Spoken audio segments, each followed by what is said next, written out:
mayambu taramna oksari ngasisu nungairaba phunga wari ama puduna laksari hapchagadoriba warisi Hindu folk tale dagi Manipuri da onthoksabani haujik taminarasi Chandralekha amasung HURANBA NIPAL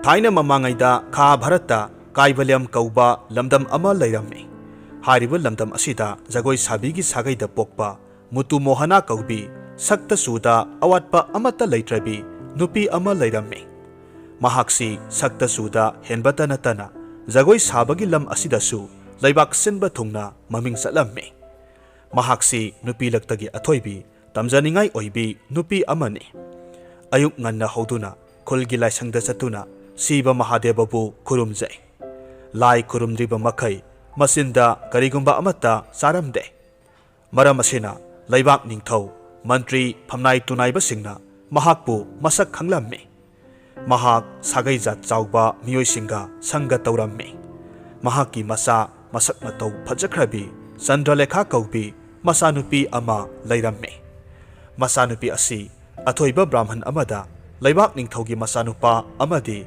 atai phamnaiba kayagi masa masu singa punna mahi tamlammi mamagumna Chandralekha su mahi masing yamna hairammi hek piklingaidagi lairik mayek tamlakpadagi hauna athoiba brahman aduda mahi tamhalakhi mahakna laisabi pungkak pharakpa matamdadi haiba yaba tamba yaba gyan loksing pumnamak hairammi Veda Shastra amasung loksing makhal humphumari gi maramda kupna khanglammi matamasida mama mutu muhanana Chandralekhabu mahi tamba satpa lephalammi nongma mahakna masanupida hairammi imagi ibema haukiba sahi kaya asida nahaki guru brahman aduki mafamda nahi tamduna loksing kaya phangjaredo haujikti guru gi mafamda ngamjaba khara guru dakhina piba matam oire haina imana khalli yengoi aikhoi gi lairiba pukai asidagi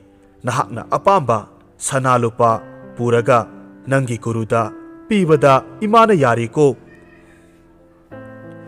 asumna hairaduna Chandralekhada mamana pukai gi so sinnarammi mama gi wafamdu tabada Chandralekha haraurammi mahakna pukai dagi sana mohor lising lising lauthoklammi aduga madu senga manga da haptuna manai nubi manga gi makokta thongatuna guru gi manak tamna laklammi masida natana Chandralekha su hairuk pana athum ahau kaya hapa senga ama puduna satlammi guru gi mayum hek yobaga sana mohor yauba senga singadu guru gi manakta thanamlaga manai nubi singadu thokiduna laptakna lairammi Chandralekhana hailai hairuk pana athum ahau singdu guru gi mafamda kachaduna khurumlammi aduga hairammi Gurudev nahaki senglaba gyan loksingna nanai aihakpu amambadagi kokpibani haukiba sahi kaya asida nahakna takpi tambiduna nahaki sisya oijarakle haujik nanai aihakna ngamjaba kharadang guru dakhina oina kachari masi loksinbiyu adubu brahman aduna mong hadana khumlaklamme Chandralekha nahak khangdabra aihaksi ningthau masa mantri masa sing angam athau kayagi masa sing takpi tambiriba guruni sel thum sana lupadi aigisu thoidokna marang kaina lei aina nafamdagi sana mohor amata pamba laite adubu aina pamba amakhakti nahaka aihaka luhongbani asumna hairakpada Chandralekha sakpham khanghong hongi maithonggi kuchu olammi mahakna thak wangna khanjariba achumbagi haurakphamni haina khanjariba guru aduna adumna hairakpa tabada akiba tukachaba phaurammi adubu mahak tapna hairakhi Gurudev guruna haibiriba asibu nanai aihakti loksinba ngamjadre aihakpu sangeng tawbiribra aina tajavada aibu takpi tambiriba oja gurudi aigi apokpa ipagumbani aisi nahakki nasagumbi natabrane Gurudev tolaba nanaibu ngakpiyu nanai aihak yomda hanjakrage adubu mabuk sengdaba guru adudi paukhum pidana tuminna Chandralekhada munna yengi Chandralekha wa makha tade Manai nubising aduda sengasing adu puraknaba hairaga mayum tamna prap laklamme. Asomda Chandralekhagi mama Mutu Mohanana masabu khaurang na ngaijaramme. Chandralekhagi maithong langsinba matau urubada mamadu yamna ngaklamme. Loinana guruda pigani haina pukhiba khudolsing amata piramdana amuk purakpa asida amukka hena khangningba phawramme. Karigumba pamdaba thodok amadi thoklamlagani haibasi mamana singnaramme. Chandralekhana thokhiba thodok pumnamak mamada sithadana tamjai. Masanupigi thongna amadi phirep adugidamak Mutu Mohanana yamna sauthokcharamme amasung hairamme. Isadi masak matong ningthijaba nupa amaga luhonglaga loiredana karimata khaluganu haina themjille. Asomda Brahman adudi yamna sauninglamme. Mahakna Chandralekhabu yamna sauramme. Maramasina mahakna Chandralekhabu nupa kana amatana pambidanaba kana amatana mahakpu haina singnaba laktanaba Chandralekhagi maramda aranba pau kaya sandoklamme. Madudi Chandralekhasi lai phatabagi thawai sange haina lana pau sandoklamme. Pau asina maram oiraga kanagumba pakhang amatana Chandralekhagi manak naksillamde. Asumna gurugi tonga aduna maram oiraga sahi ama anisida Chandralekhabu miyamna kiba hangoiba hengatnarakhi. Nongmadi senglaba muni ama Chandralekhagi mayumda thunglamme. Muni aduda Mutu Mohanana masanupigi awaba mapaudu tamjaduna awaba sidagi koknanaba pambai takpiramu haina haijeramme. Thaujal hairaba munina takpiramme.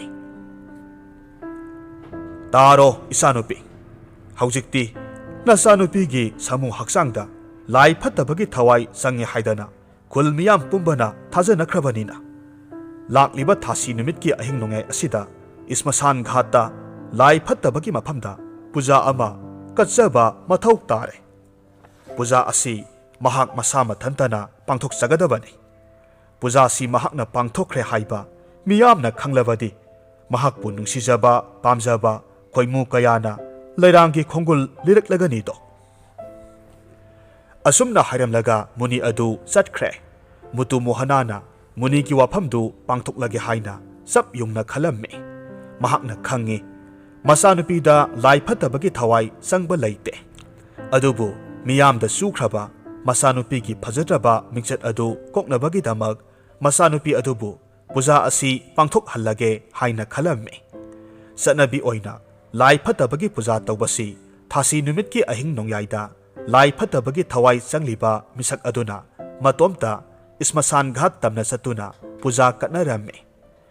Thasi numit oiraklabada Chandralekha dhup thaumai amadi pujagi potlam seram pumnamak puraktuna ismasan ghat tamna laklamme. Kaivalyam hariba khunchidagi khara chatlaga khandabam kauba achauba asukpa umang ama leiramme. Hariba umang asida maming leiraba huranba nipan khak leiramme. Makhoina akoibada leiriba khulsing aduda huran chinthigi thabak chathaduna praja miyam pumnamakta awaba piramme.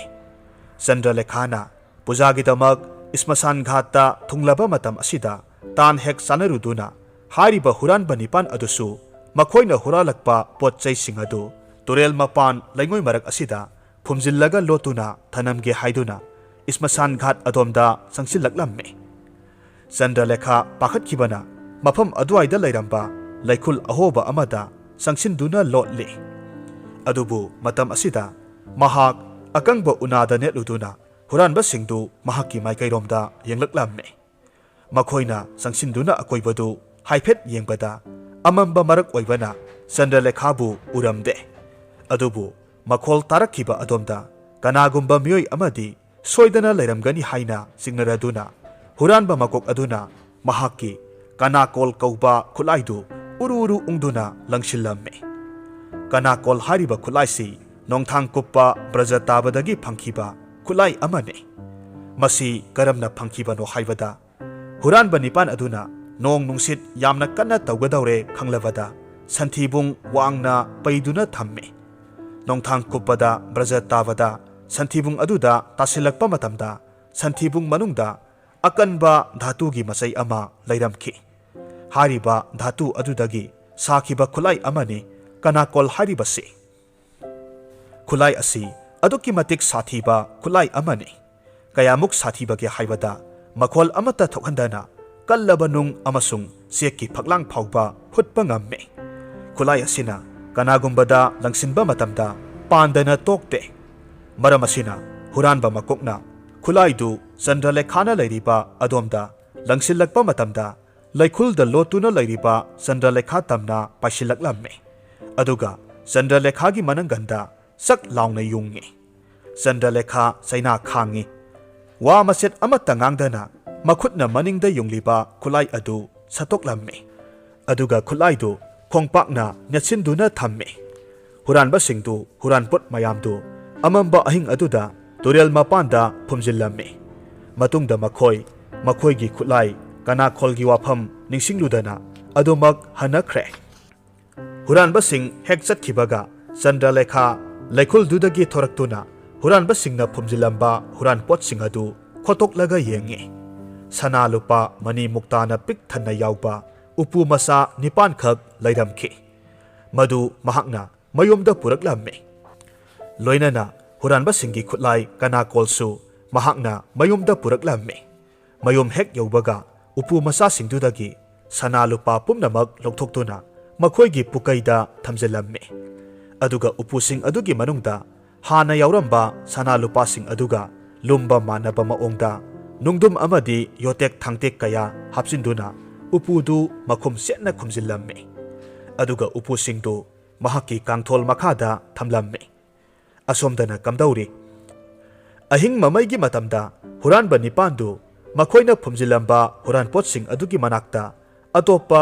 हुरानपोट खरसु पुदुना लाक्लम्मे अदुबु मखोयना लोलम्बा pollen सिंग अदुदी अमता लैरमदबदुदा मखोय यामना सावरम्मे ngayhak leiragadi nongsu nganthorakadoure maram asina huranba singdu kana udringaida khandabam umanglomda sangkhiramme mangkhraba makhoigi huranpot adugidamaktadi mathangi numitta thirasi hainaramme aduga aphawba huranba makhoi nipanbu maithiba piduna huranpotu amuk huranduna pukhriba misak adu kana oiribano khalubada makhoi amuksu ngaklamme हौजिक्तदा वाखल लाक्लम्मी मदुदी इस्मसान घाटता मसक खंगदबा मियोय अमा तमना मखोयगी खुलाई कनाकोल लंखिबदु खुलाई अदुना मियोयदु सोयदना सोखलमगनी मरम असिना मखोय निपानगी मनुंगदगी अमना सक लोतुना मफम अदुवायगी अकोयबदा लैरिबा मियामसिंगदा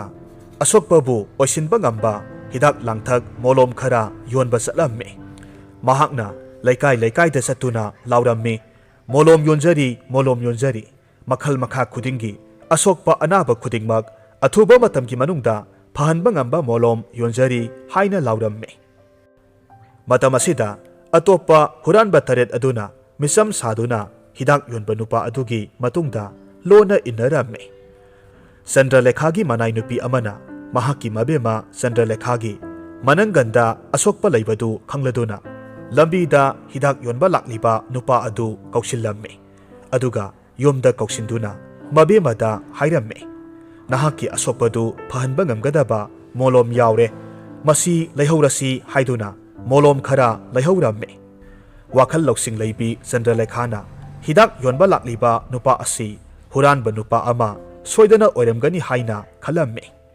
हुरानबा अदुनासु चंद्रलेखागी असोकपदु हेक उबमक्तदा खंगले मधु कनाकोलना सोखनबा सोयदना ओइगनी हाइबसी हौजिक्ति मखोयगी हुरानपोट हुखिबा मिसक्तु खंगलबदा हुरानबा नुपादु युमदुदगी थोरक्ले उमंगदा हुरानबा सिंग अदुगा वा खनरम्मे हारिबा नुमित अदुगी नुमिदांगी मतमदा चंद्रलेखागी मयुमदा चटलसी अदुगा नुपी मसा अदुसु सनालुपा याउबा मखोयगी उपुसिंग अदुगा लोइनना पुन्ना पुरक्लसी हाइनरम्मे असोमदा चंद्रलेखासु असंबा नुपी नतबनिना थौरांग पुमनमक सिनबा लोइख्रबने उपुसिंगदुदगी सनालुपासिंग अदुदी हानना लौथोक्ख्रबने अदुगा नुंग अमदी योटेक थांगटेकना सिंगबा हापसिनदुना थमख्रबने महाकना खंगी नुमित अदुगी नुमिदांगदा हुरानबा सिंगदु सोयदना लाक्लबा याय हाइबसी महाकना थाजरम्मे मरम अदुना महाक तुम्बा मक्ति तुम्दना तुमसिनबा सादुना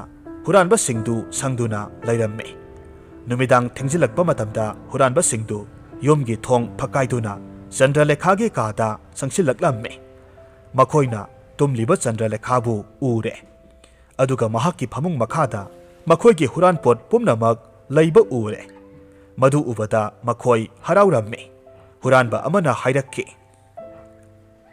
Marupsing, ngasidi aikhoigi upu masasingsi aikhoi Nipalna pukhrasi. Aduga hayeng numidangda amuk laktuna masigi leisabi masase para ama tambirasi. Asumna hainaduna makhoi Nipan upu Nipandu thangduna umangda satkre. Makhoigi leifam surung tamna satlamme. Nong ngalamdaida makhoina upusingdu hangdoktuna yengluba matamdadi makhoigi sana lupa singdu amatta yauramdre. Nung amadi yotek thangtek kaya marum yauramme. Makhoina hainaramme. Laksaida kayada hay singkraba nupi masano. Aikhoibu handaksu amuk maithiba piraba. Phai ngasi numitta takhisano. Nang nangambra aikhoina ngambra haibadu yangnaba taredana. Asumna huranba Nipandu hariba numit adu numit taba ngairamme. Amaromda Chandralekhasu tuminna leithoklamde. Numit adugi numidangda huranbasingdu amuk halakhini haibasi mahakna thajai. Mahakna huranbasingi kanakol adudagi thauraba phajaraba haijrang amakhak semlamme. Aduga madu mahakki mon makhada thamlamme. Masiga loinana mahakki mon makhada kwa maru mana sunu yauba khaw masa amasu thamlamme. Numit adugi numidangdu mahak sangan chathoklaga phamungda sangduna tumsinaba saduna lei. Ahing dongyagi matam yoroklabada ngarangi matawgum huranbasing adu mahaki kada sangsilaklamme. Huranba amana hairamme. Masigi nupisi nakhoktanaga kayada nungaina tumlibanone. Mafam asidadi mangonda karigumba amata tauba yade. Marupsa aikhoi Nipal kangthol makhong marise aikhoi ani painaduna kangthol si thangduna purase. Aduga aikhoigi leifamda mahakpu laknaduna hatlurasi. Asumna hainaduna huranbasing aduna kangthol makhong maridu ani painaduna thangnaba hotnai.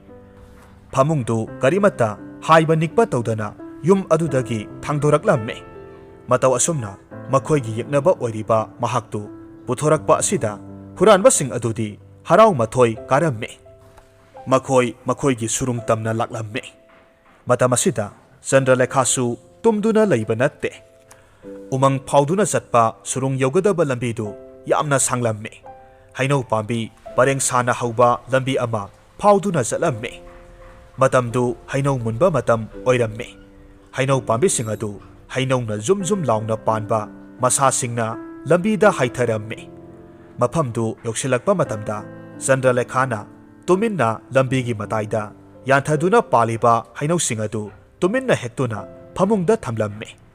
Hainau singdu asum masing yamkhalaklabada mahaki arumbaga manarakpa matam adwaida mahakna mon makhada thamliba haijrang amasung mahaki khaw masadu paikhatuna hainau pambi amagi masada yanduna leihuramme.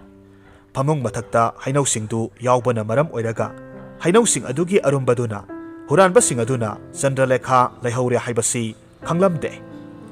Huranbasing asum lakpana nong nganthorakpa matamda makhoigi surungdu yauraklamme. Surung manungda sanglaktuna kangtholdu leimaida thamme. Adubu angakpani phamung kangthol mathakta Chandralekhadi yauramdre. Hainau kaya marum yauramle. Makhoi Nipandu ngakpana kham thenglamme. Matamasida huranba amana huranba makok aduda hairamme. Angamba mahak nupini.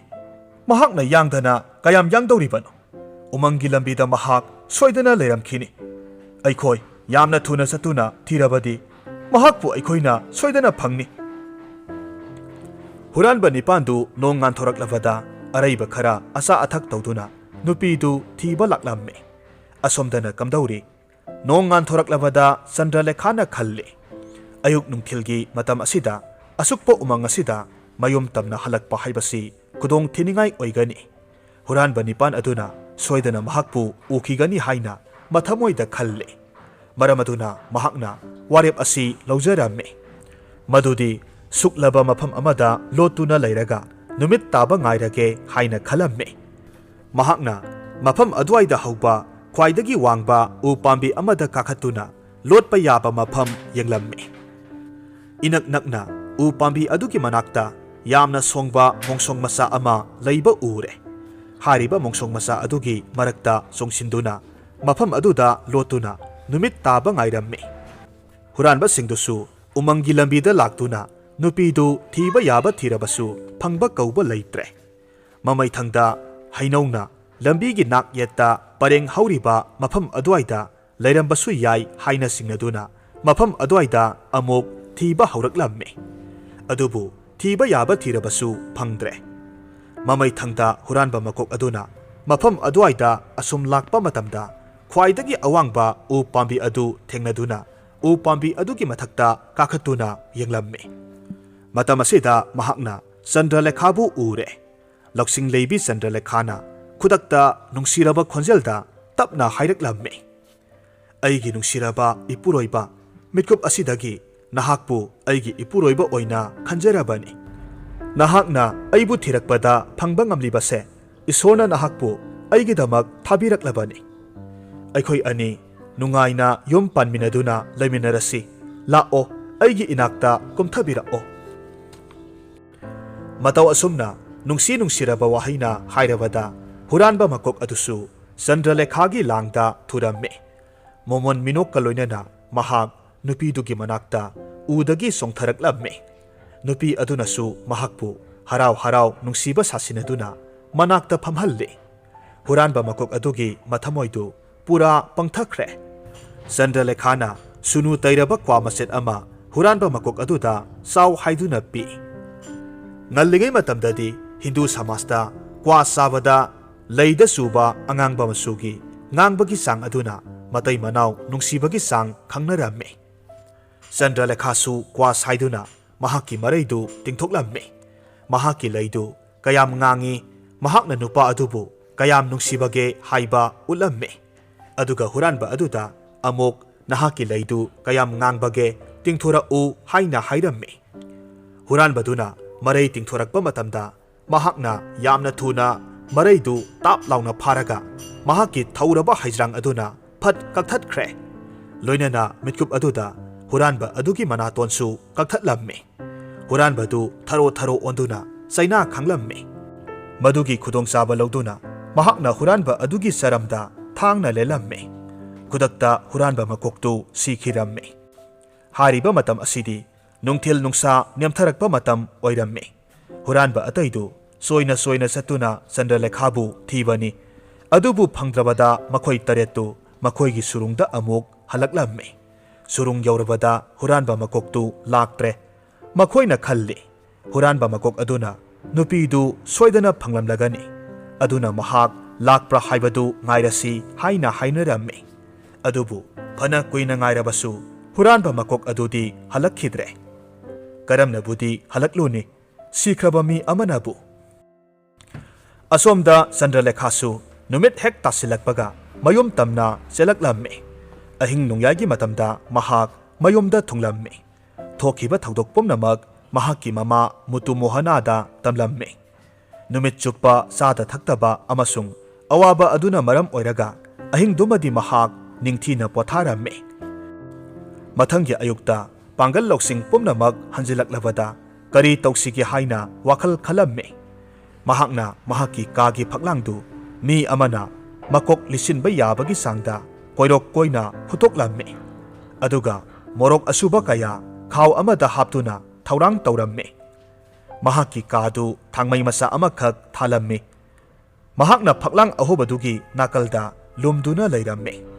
ನುಮಿದಾಂಗ್ ಥಿಂಗ್ಜಿಲಕ್ಪ ಮತಮ್ದ ಅಹೋಬ ಅದುದ ಹುರಾನ್ಬ ಅಮ ಮಕೊಕ್ ಥಿಂಗ್ಜಿಲಕ್ತುನ ಯೆಂಗ್ಲಮ್ಮಿ. ಖುದಕ್ ಅದುದ ಚಂದ್ರಲೇಖಾನ ಹುರಾನ್ಬ ಅದುಗಿ ಮನಾತೋನ್ ಅದು ಮಹಾಕಿ ಹೈಜ್ರಾಂಗ್ ಅದುನ ಕಕ್ಲಮ್ಮಿ. ಅದುಗ ಖುಲೈ ಥೂನ ಮೊರೋಕ್ ಅಸುಬದು ಚಾಶಿಲ್ಲಮ್ಮಿ. China Amedy ಅಸಾಬನ ngꯥꯎರಬ ಹುರಾನ್ಬ ಅದು ngꯥꯎಖಿದುನ ಮಫಂ ಅದುವೈದಗಿ how ಥಾದುನ ಸೆನ್ಖಿ. ಮಹಾಕಿ ಮತೌ ಅದುದ ಸಂಗಕ್ನರಬ ಹುರಾನ್ಬಸಿಂಗ್ ಅದುಗಿ ಮರಕ್ತಗಿ ಅಮನ ಫಕ್ಲಾಂಗ್ ಅಹೋಬದ ಅಮುಕ್ ಮಕೊಕ್ ಥಿಂಜಿನ್ದುನ ಯೆಂಗಿ. mahaksu chap manaba maongda khudongthiba adu nanglamme masidagi mahaksu kanna law khonglamlaga hau thaduna senkhi matau asumna huranba taretmak mathang manaton kaktuna chaina phangduna senkhiramme huranba singdu numit kharani makhoigi asokpa singdu phatriba phawbadi mapal thoklamde makhoigi surung adudagi hendoklamde matau asumna Chandralekhana huranba singadu ahum marirak maithiba piramme adubu mahakna huranba singadu laknariba makai mahaki akibasu pakhatpasu asum hengalakki mahakna khalli huranba singdu makhoigi manatongi asokpa singdu hek phabaga aibu hatpa soidana lakani pumnamak asigi mathakta aidi nupini mahak khanba yaba khallaba matungda mahaki saphanabagidamag mamangaida mahakka mahai taminarakpa laibak asigi Rajkumar gi manakta laklamme aduga mangonda thokiba thodok pumnamak tamjaramme Rajkumar aduna Chandralekha gi wari amasung mahaki thongna phaba matau aduda yamna ngaklamme amasung matung tarakpada mahakna mateng pangani hairamme maram aduna numit khudingi numidangi matamda Rajkumarna mahaki aronba lanmi tharaktuna Chandralekhabu ngak selhalamme adubu huranba sing adudi tasengna Chandralekha gi mayumda hektamak sangsinbada akiba phawre handakna kari karamba thaudo thokadage khanbada sangba ngamdre adugi sumathakta makhoigi manaton kakhiba haijrang adu makhoigi khulai kana koldagi sabani haibasi makhoina khangba ngamlamme masina hena akiba phawhallamme maramasina makhoina upai thirakpa matamda asumna khanakhre umang asida sauraba kumai amagi jagoi amagi barton pirasi asum haina taurabadi mahak soidana lakani haina khanaramme khudak aduda makhoina umangdugi mafam saba amada ningthina sitok sengdoktuna taru tanan halle thauram pangthokpham mananaba laiteng kaya semle aduga makhoigi minai ama Chandralekha gi mayumda tharamme minai aduna Chandralekha da hairamme sakhelabi tabiyu aihak nahaki yum thijarakpada awaba oirabani nahakti mafam asida jagoi sabigi kanglupta pokpa miyamna masak khangnariba jagoi sabi amani do aigi ibungosingna nahakpu makhoigi mari matagi luhongbagi thoramga mari leinana jagoi sabinaba lau haiduna chepau asi pibirakpani aduga ibema nahakna mafam aduda jagoi saba matamda mitkup khuding sana karor phangani haibase nahak masimadi thajabiyu Chandralekha wafam du munna taraba matungda masigi thaurang asi huranba sing aduna sinba oigani haibasi mahakna thajaramme adubu mahak jagoi saba asida soidana lakani haina thajaba piramme loinana hayeng thaurang do hauramdaida mahak amasung mahaki khongloi singbu lauba lakpiyu haina haiki Chandralekha thinthaba tawdana konungda laktuna Rajkumar da jagoi adugi maramda hairamme mahakna makha taramme Rajkumar aina khangi masi huranba singduna aibu hatnanaba sinba thaurang amani adubu makhoina thabaksi pangthoktringaida aikhoina makhoibu hana khudum salhogadabani nanai aihakna upai ama tawjare sumdaurasi aina utsagadoriba jagoi asigidamak miyoi taretki khwangbu oihallasi amana pung thinba amana portal yaiba amana jantra khwangba aduna Rajkumar aigi ifamda pangalaba miyoi taret khak pinabiyu makhoi sing aduna aigi jagoigi khwangbu oihanjage aduga lanmi kharasu mangjawnana lumduna laihanbiyu ingit hek phangbaga makhoina huranba singdu phananaba mitna singna laihanbiyu matau asumna thaurang pumnamak Rajkumar da haijaduna silamme mahaki asigumlaba loksingsi ubada Rajkumar du pungak ngaklamme Rajkumar masamak pung yaiba mi saduna chatkani haina hairamme amasung mahaki mapangal kallaba manai taruk amasu khalamme lalmi lising amasu makhoigi matung inanaba amasung mahaki ingit ngainanaba yathang tawramme khudingmak sem saba loirabada mathangi namitta huranba singi manai aduna Chandralekhabu lauba lakpa ngaiduna leiramme ꯑꯌꯨꯛ ꯑꯉꯟꯕꯗ ꯍꯨꯔꯥꯟꯕꯁꯤꯡꯒꯤ ꯃꯅꯥꯏ ꯑꯗꯨꯅ ꯆꯟꯗ꯭ꯔꯂꯦꯈꯥ ꯑꯃꯁꯨꯡ ꯃꯍꯥꯛꯀꯤ ꯀꯥꯡꯕꯨ ꯂꯧꯕ ꯂꯥꯛꯂꯝꯃꯤ꯫ ꯃꯈꯣꯏꯅ ꯌꯨꯝꯗꯒꯤ ꯍꯦꯛ ꯊꯣꯛꯈꯤꯕꯒ ꯔꯥꯖꯀꯨꯃꯥꯔꯒꯤ ꯑꯔꯣꯟꯕ ꯂꯥꯟꯃꯤ ꯑꯃ ꯈꯨꯗꯛꯇ ꯆꯦꯟꯈꯤꯗꯨꯅ ꯂꯥꯟꯃꯤꯁꯤꯡ ꯑꯗꯨꯗ ꯄꯥꯎ ꯄꯤꯔꯝꯃꯤ ꯑꯃꯁꯨꯡ ꯂꯥꯞꯇꯛꯅ ꯃꯈꯣꯏꯒꯤ ꯃꯇꯨꯡ ꯏꯟꯅꯔꯝꯃꯤ꯫ ꯐꯅ ꯁꯥꯡꯅ ꯂꯥꯛꯂꯕ ꯃꯇꯨꯡꯗ ꯆꯟꯗ꯭ꯔꯂꯦꯈꯥ ꯑꯃꯁꯨꯡ ꯃꯍꯥꯛꯀꯤ ꯀꯥꯡꯕꯨꯗꯨ ꯎꯃꯪꯗ ꯊꯧꯔꯝ ꯃꯐꯝꯗ ꯊꯨꯡꯂꯝꯃꯤ꯫ ꯃꯐꯝ ꯑꯗꯨꯗ ꯍꯥꯟꯅ ꯂꯩꯔꯝꯂꯤꯕ ꯃꯤꯑꯣꯏ ꯈꯔꯗꯨ ꯃꯅꯥꯇꯣꯟ ꯌꯥꯎꯗꯕ ꯃꯤ ꯉꯥꯛꯇꯅꯤ, ꯍꯥꯏꯕꯗꯤ ꯍꯨꯔꯥꯟꯕꯁꯤꯡ ꯑꯗꯨ ꯈꯛꯇ ꯑꯣꯏꯔꯝꯃꯤ꯫ ꯍꯨꯔꯥꯟꯕꯁꯤꯡ ꯑꯗꯨꯅ ꯆꯟꯗ꯭ꯔꯂꯦꯈꯥꯒꯤ ꯃꯇꯨꯡ ꯏꯟꯕ ꯖꯟꯇ꯭ꯔ ꯈꯣꯡꯕꯁꯤꯡꯒꯤ ꯐꯤꯚꯝ ꯃꯨꯔꯇꯤ ꯎꯕꯗ ꯃꯈꯣꯏ ꯍꯥꯏꯐꯦꯠ ꯅꯤꯡꯍꯟꯅꯩ꯫ ꯍꯨꯔꯥꯟꯕꯁꯤꯡ ꯑꯗꯨꯅ ꯇꯨꯃꯤꯟꯅ ꯍꯥꯏꯅꯔꯝꯃꯤ,